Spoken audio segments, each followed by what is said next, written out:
Obrigada, Sr. Presidente, Srs. Membros do Governo, Sras. e Srs. Deputados. O vírus da Covid-19 trouxe diversos e distintos desafios e serviu em determinadas áreas para realçar as muitas debilidades. Os idosos, pertencendo ao grupo de risco e estando naturalmente mais vulneráveis, como mostram os dados, que indicam que 77% dos óbitos ocorreram em pessoas com mais de 80 anos, necessitam de um acompanhamento diferenciado e de um investimento a todos os níveis.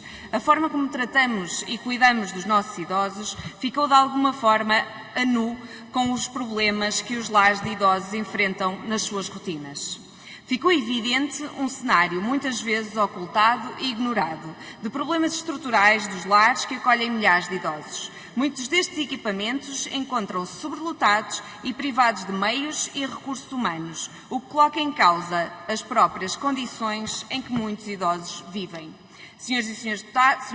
Deputados, na fase inicial da pandemia, quando ainda não tinham sido detectados surtos em lares, o Partido Ecologista Os Verdes apresentou o projeto de resolução pelo reforço da proteção de utentes à Covid-19 nos lares de idosos, recomendando, entre outras, a urgente necessidade de se fazer o despiste à Covid-19, de assegurar o material de proteção individual, da necessária reorganização dos espaços ou que fossem produzidas informações claras e normas precisas sobre práticas, cuidados e ações em caso de suspeita de infecção, direcionada para os lares de idosos em concreto. A verdade é que as preocupações dos verdes, infelizmente, confirmaram-se. Se inicialmente se desconhecia por completo o vírus, a forma como se propagava e as suas consequências, hoje, face à investigação e à literatura que tem sido produzida a nível mundial, embora não tenhamos uma vacina segura e eficaz ou o tratamento para a doença, é já possível delinear medidas que permitam tornar os lares espaços seguros e com a capacidade para oferecer a qualidade de vida que se espera nesta fase.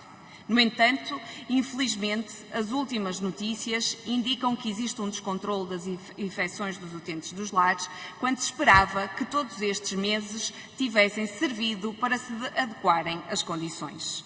Não será alheio a estes surtos o disseminar do vírus pela comunidade, mas são determinantes as debilidades estruturais de muitos dos lares, desde logo a falta de espaço, de meios, de recursos humanos como assistentes geriátricos, enfermeiros, médicos e psicólogos em número adequado. E por isso não se percebe que o reforço das equipas de apoio ainda não tenha acontecido, visto que a falta de recursos humanos continua a sobrecarregar os trabalhadores destes equipamentos após uma fase intensa de trabalho e de medo do desconhecido em que muitos foram obrigados a trabalhar.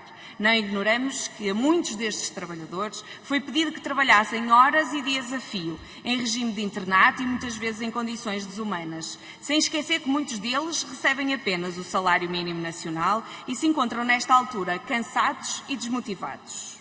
Está o Governo ciente da falta de recursos humanos nos lares?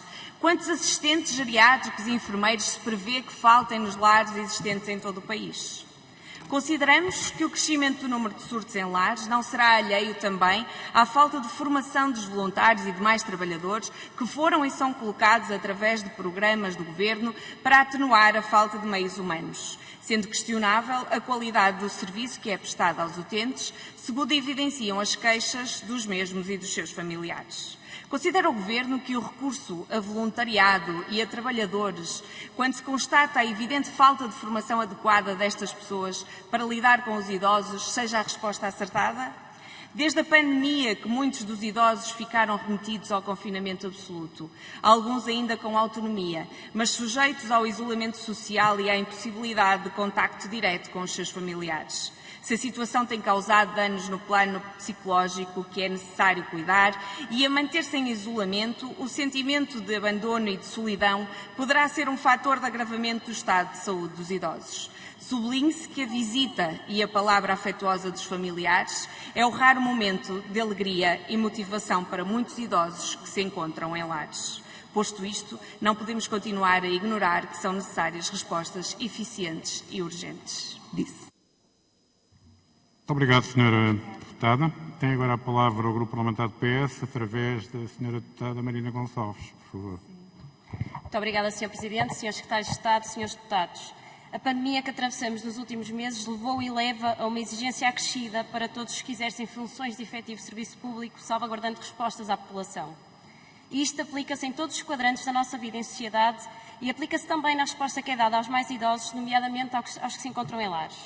Consideramos, por isso, este debate fundamental para discutir as respostas existentes e